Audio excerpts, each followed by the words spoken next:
Bonjour à toutes et à tous. Ronnie Broman, ce nom vous dit sûrement quelque chose, et c'est normal, c'est une figure emblématique de l'humanitaire. Il est médecin et a été président de l'ONG Médecins sans frontières pendant 12 ans. Aujourd'hui, il est directeur d'études au CRASH, le Centre de réflexion sur l'action et les savoirs humanitaires de MSF. S'il n'est plus sur le terrain aujourd'hui, il continue de partager dans les médias son approche critique de l'humanitaire.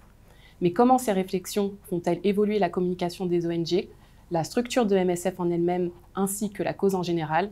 C'est la question à laquelle nous allons tenter de répondre avec notre invité. Bonjour Ronnie Broman. Bonjour. Merci d'être avec nous aujourd'hui. Vous êtes engagé dans l'action humanitaire depuis quasiment 50 ans. Quelles sont les principales évolutions que vous avez pu observer dans la communication des ONG?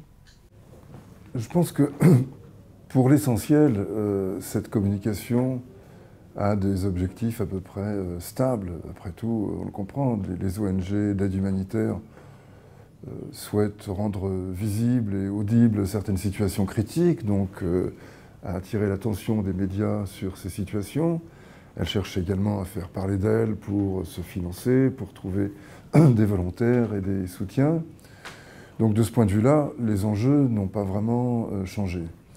Je dirais que pour Médecins sans frontières, la situation est peut-être un petit peu différente parce qu'il y avait dans la communication de Médecins sans frontières un enjeu particulier qui était celui connu sous le nom de témoignage à l'intérieur de MSF, c'est-à-dire des volontaires qui sont là pour assister sur le plan médical des gens, des populations en situation critique, mais qui veulent aussi rendre compte d'exactions, de violations massives des droits humains, de choses comme ça.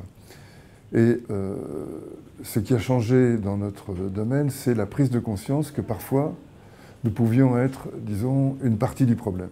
Ça a été la famine en Éthiopie, principalement. Et donc, la communication de MSF s'est réorientée, ou en tout cas s'est ouverte à cette question-là. Quand l'humanitaire est en quelque sorte dévoyé, retourné contre ses bénéficiaires, quand les ONG deviennent des agents involontaires d'un régime criminel. D'ailleurs, c'est un peu cela qui est à l'origine du crash, disons de la petite structure informelle qui, des années plus tard, a été rassemblée sous le terme de crash, c'est-à-dire la nécessité d'une réflexion à moyen terme de se décoller de l'événement pour prendre un peu de distance et évidemment ne pas garder les événements, les situations que l'on a pu révéler pour soi, mais les partager.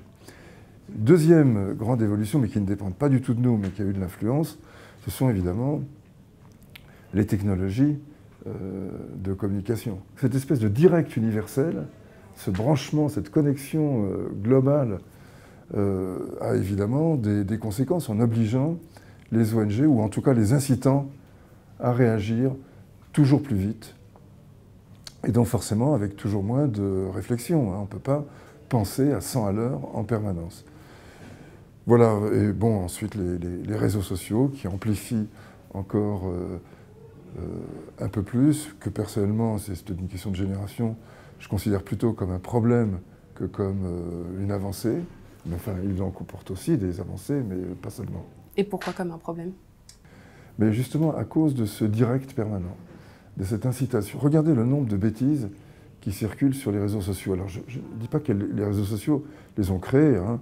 Les négationnistes, les complotistes, les délirants ont une histoire éternelle. C'est pas du tout, ça n'a rien de, enfin éternel peut-être pas, mais en tout cas longue. Ça n'est pas du tout le problème, mais je parle plutôt des gens qui tapent plus vite qu'ils ne pensent, parce que, je parle des politiques, des ONG, enfin de tous les gens, et puis de tous les individus, les particuliers, qui ont quelque chose à dire ou qui sont convaincus d'avoir quelque chose à dire et qui réagissent à des événements variés. Mais la caractéristique, c'est aussi la formation de bulles, de petites chambres à soi, où on partage des délires ou des goûts ou des objectifs communs. Et sous l'apparence d'une sorte de communication universelle, se constituent en fait des bulles, des fragments de populations qui pensent ou qui communiquent entre elles. Et ça, je pense que c'est un problème. Et en parlant toujours des réseaux sociaux, on voit que la figure du sauveur blanc et le misérabilisme dans dans l'action humanitaire sont de plus en plus dénoncées.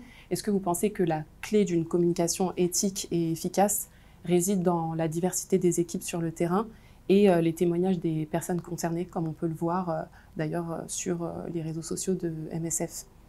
Je dirais deux choses. D'abord, cette mise en question du misérabilisme et du sauveur blanc, elle n'est pas si récente que ça.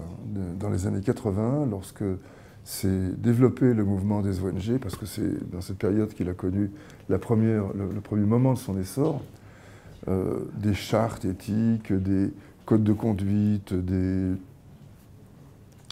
colloques, des rencontres et des débats parfois très vifs sont apparus parce que précisément se posait la question de cette communication un peu néocoloniale, condescendante, paternaliste, le sauveur blanc, la victime noire, le petit enfant, enfin les populations africaines réduites à une masse indifférenciée, type population africaine, et les enfants comme symbole de cette Afrique immature, incapable de se prendre en charge. Je pense qu'il faut à la fois sortir du sauveur blanc, mais ne pas faire l'impasse sur ce que nous sommes. Ce que nous avons à dire, nous avons à le dire parce que nous sommes ce que nous sommes, c'est-à-dire des équipes médicales ou médico-sanitaires qui interviennent dans des situations de crise et qui sont composées maintenant de façon très mixte. Mixte n'est d'ailleurs pas le bon mot, de manière mélangée. C'est-à-dire il y a des Occidentaux, des Africains, des Latino-Américains, des Asiatiques. Et en Afrique, plus de la moitié de nos équipes médicales, je ne parle pas du personnel local, des tâches, disons, un peu subalternes, mais je parle des tâches d'encadrement opérationnel, donc de responsabilité importante. Ce sont largement des Africains qui les occupent. Je dis les Africains parce que c'est notre principale base de recrutement, mais nous avons aussi des Latino-Américains, des Moyen-Orientaux, des Asiatiques. Donc il y a vraiment une dimension très composite du point de vue des origines géographiques et culturelles de nos équipes. Et évidemment, les images que nous envoyons doivent rendre compte de cela. Eh bien, il me semble que ça constitue vraiment le noyau dur d'une communication décente, respectueuse de tous et représentative, de façon très symbolique, mais très forte, de qui nous sommes. Par contre, dans les médias, on voit bien qu'il y a une hiérarchie de la misère avec un choix de mettre en avant plus telle catastrophe naturelle ou tel conflit armé. Et là, on le voit bien, par exemple, avec la guerre en Ukraine, qui est beaucoup plus médiatisée que le conflit armé actuel au Soudan. Comment se faire entendre? Comment mobiliser sur des situations plus invisibles? D'abord, je voudrais remarquer que ce ne sont pas seulement les médias ou les politiques, comme on l'entend trop souvent dans les ONG, qui hiérarchisent les souffrances, les malheurs du monde. C'est chacun d'entre nous. Faisons d'abord ce constat-là pour éviter de nous ériger en juges qui contempleraient la masse des gens depuis les hauteurs morales où il s'est hissé, en considérant que seul lui, le membre de l'ONG, enfin le ou la, a une perception juste, équitable, réelle de tous les malheurs du monde, parce que c'est pas vrai. C'est vrai à l'échelon d'une ONG, et encore, c'est difficile, mais ça n'est pas vrai à l'échelon d'une personne. Nous ne pouvons pas souffrir en même temps toutes les souffrances du monde. C'est tout simplement intenable. D'où d'ailleurs l'intérêt des ONG, qui est de lisser ces émotions, de ne pas se laisser entraîner uniquement par des réactions émotives de premier degré, mais savoir que ce qui se passe en Birmanie ou au Guatemala est tout à fait équivalent, voire peut-être plus important que ce qui se passe en Ukraine pour nous, parce qu'en Ukraine, il y a des flots d'aide qui se déversent, tandis qu'en Birmanie ou au Zimbabwe ou au Guatemala, c'est loin d'être le cas. Donc cette tentative, j'allais dire d'égalisation, c'est sans doute trop, mais cette tentative de remédier à ces variations d'émotions, de lisser un petit peu la chose, de réagir en fonction de ce que l'on peut faire face à une situation critique, ça, c'est la responsabilité des institutions humanitaires dans ce qu'elles ont de plus noble, de plus défendable. Mais la hiérarchie des malheurs dans nos esprits, ça, c'est absolument sans remède, c'est tout simplement humain. Voilà, donc je pense que c'est dans l'action qu'on rééquilibre ces variations qui peuvent être choquantes à certains et à première vue, mais qui sont finalement assez compréhensibles et que l'on peut surmonter. On peut les surmonter surtout d'ailleurs quand on est, comme MSF financièrement, ou le Comité international de la Croix-Rouge et quelques autres, quand on est financièrement indépendant, parce que les institutions humanitaires se dirigent assez spontanément, les institutions de financement de l'aide humanitaire, comme la Commission européenne, ECHO, USAID, diverses institutions, sont évidemment attirées politiquement par les zones à très forts enjeux. Quand il n'y en a pas, elles sont moins facilement mobilisables, d'où l'intérêt d'avoir ses propres fonds pour pouvoir réagir d'une manière appropriée. Et est-ce que vous pensez que les ONG peuvent et doivent avoir un impact sur les relations internationales et diplomatiques? Je pense que, d'une manière générale, la société civile a quelque chose à dire aux politiques.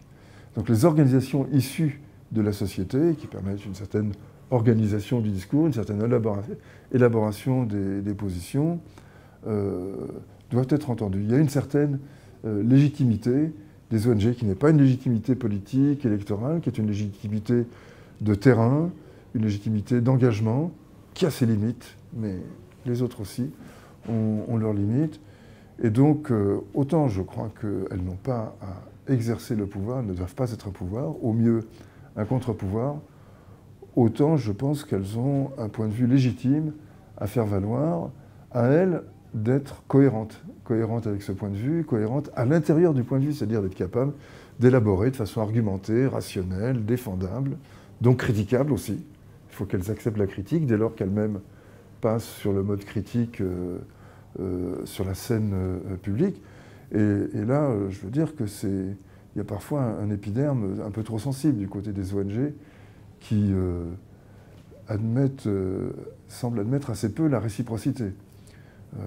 Dès lors qu'on exerce une fonction critique publique, enfin qu'on se la donne, eh bien on s'expose à une contre-critique. C'est mécanique, c'est légitime, c'est la règle du jeu. Je me rappelle au moment de la guerre du Kosovo, mais d'autres moments, Védrine étant extrêmement critiqué par des ONG parce que lui-même avait formulé des critiques contre les ONG. Mais c'est le jeu qu'on doit accepter. Mais bon, je pense qu'il y a une question de maturation aussi qui intervient et que finalement, c'est de plus en plus accepté. Merci beaucoup, Ronnie Broman. Merci à vous.